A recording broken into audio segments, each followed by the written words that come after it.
Alright, let me just set you up. It's kind of dark out there. There we go. We're kind of going for that Sam Sulek vibe here. So, as an entrepreneur, life can tend to be a bit repetitive. Most of the time you're working from home in front of your desk, you're not socializing very much. And because you're the only one responsible for your productivity, you tend to follow routine. And so every day kind of looks the same. Sometimes you need to take into account what I would call the pillars of health. These are mandatory things that you kind of need to do every day in order to be very healthy and feeling good. So that will include physical activities, that will include mental health, your diet, but also things like going out and socializing. And funny enough, we also talk about the benefits of being an entrepreneur, but the benefits of having a regular 9 to 5 is usually that you get to see people every day. Sometimes you need to commute to get to your job, and so you tend to move and see people, whereas when you're an entrepreneur, you kind of have to force that into your schedule. Today I have a meeting about an hour away from where I live, and I want to take you with me, and I'll show you and tell you a couple of things on the way. So let's get going now.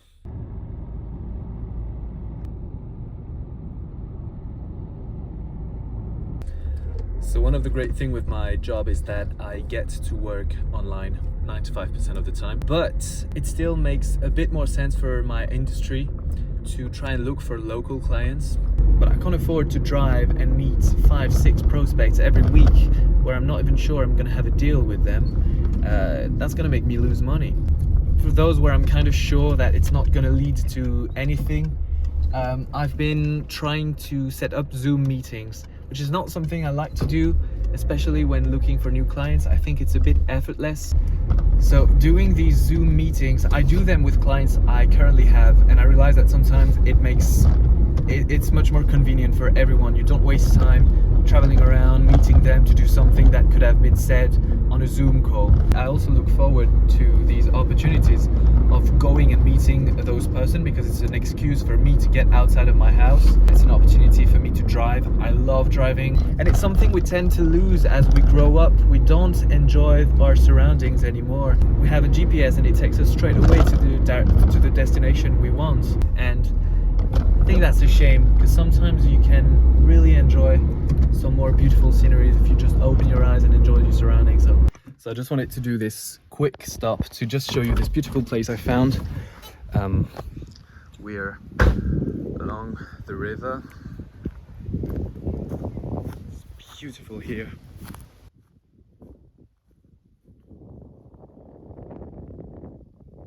I've noticed that going for a walk is really important for my productivity and for my mental health and also physical health. The most important part of what I'm trying to say is that going outside of your house is going to be extremely important for your health, for your well-being, for your happiness. It can be something as futile as going to the coffee shop and working there for 2 hours. You walk to get there, you walk to get back home. I'm always trying to have a walk in nature. I think it spikes my creativity even more, but I do struggle to do that. I remember the first few times I went for a walk, I was extremely frustrated because now I step outside of my home and I can just hear cars, I smell the pollution.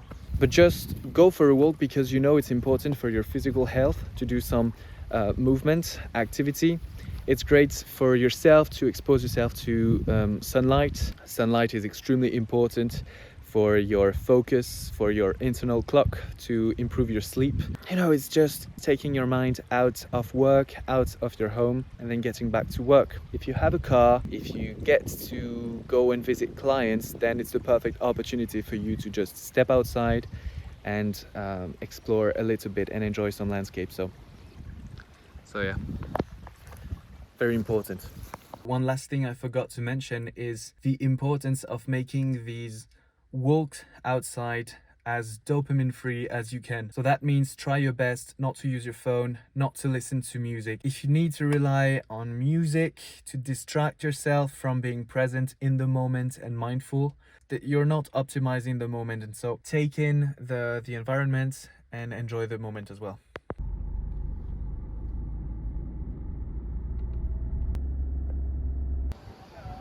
So this is what I'm talking about when I say that being able to move around with my job gives me opportunities to have beautiful landscapes like these. And it's so important to sometimes just enjoy the environment, the horizon, and the wind, which you might hear. It's something that's very important for me, nature. I've always been a countryside boy, and as I grew up for my studies, I had to move to cities, and I currently still live in the city. But I know that I'm planning for the future to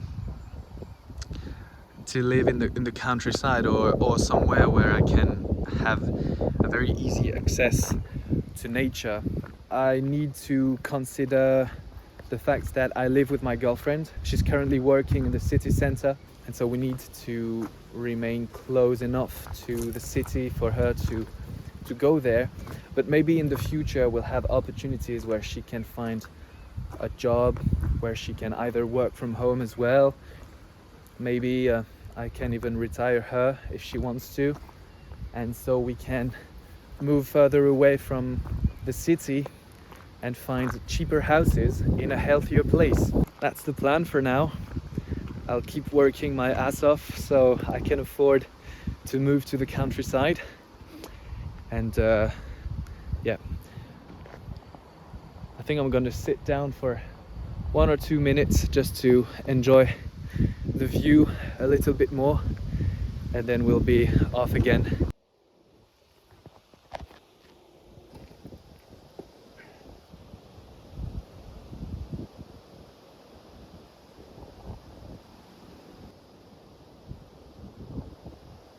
Yep, that's pretty cool. Okay, let's drive back home now. Hey guys, I just had to show you that the countryside is looking beautiful right now. So that's the end of today's video. The main thing I wanted to say was that you need to find excuses to leave the house. This is extremely important. It's kind of a lost art. You know, you see old people taking a walk every day, but for you need to have a reason to step outside, but stepping outside can be the reason. It's very cliche to have this idea of the entrepreneurs, you know, doing everything but working, you know, always going outside, going in coffee shops, going to some events, productivity habits. You see them talk about everything and do everything but work. You don't want to fall into this trap either. But one thing you need to keep in mind is that you need to rely on those pillars I talked about in the beginning of the video. And being social, seeing people, and leaving your house is something that doesn't happen naturally. You need to force that into your schedule. And this is why going in a coffee shop is productive, because it makes you walk, it makes you go out of your house, it makes you see people, it makes you work in another environment than your bedroom or your office or something else. So that's about all for today's video. I hope you enjoyed it, and I'll see you next time. Bye.